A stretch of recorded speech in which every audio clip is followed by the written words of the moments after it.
मुंबईच्या दसरा मेळाव्यात सहभागी होण्यासाठी ठाकरे समर्थक मुंबईकडे रवाना होत आहेत। नाशिकमधून याचाच आढावा घेतलाय आमचे प्रतिनिधी किरण गोटीर यांनी।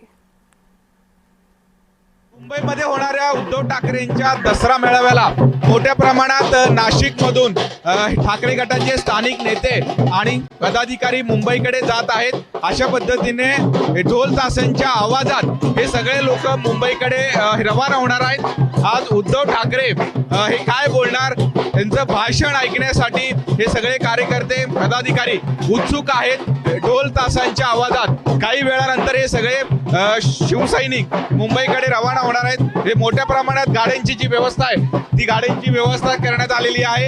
या गाड्यांच्या माध्यमातून हे सगळे लोक हे मुंबईकडे जातील। एकूणच आपण बघू शकतो की गाड्यांची व्यवस्था जी आहे ती मोठ्या प्रमाणात करण्यात आलेली आहे। गाड्यांवरती अशा पद्धतीचे जे होर्डिंग लावलेले आहेत दसरा मेळाव्याचे आणि नाशिकमधून शेकडो शिवसैनिक उद्धव ठाकरेंचं भाषण ऐकायला आज मुंबईकडे जाणार आहेत। मागच्या काही दिवसांपासून खरं तर मनसे आणि ठाकरे गट शिवसेनेमध्ये जे युती होईल आणि आगामी ज्या महापालिका निवडणुका आहेत हे दोन्ही बंधू एकत्र येऊन लढतील अशा पद्धतीच्या चर्चा आहेत आणि त्याच अनुषंगाने आजचा दसरा मेळावा महत्त्वाचा आहे।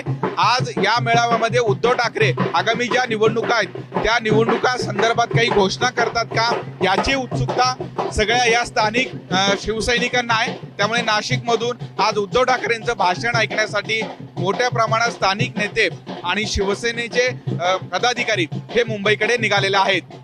व्हिडिओ जर्नलिस्ट दीपक सह मी किरण गोटूर, जय महाराष्ट्र न्यूज, नाशिक।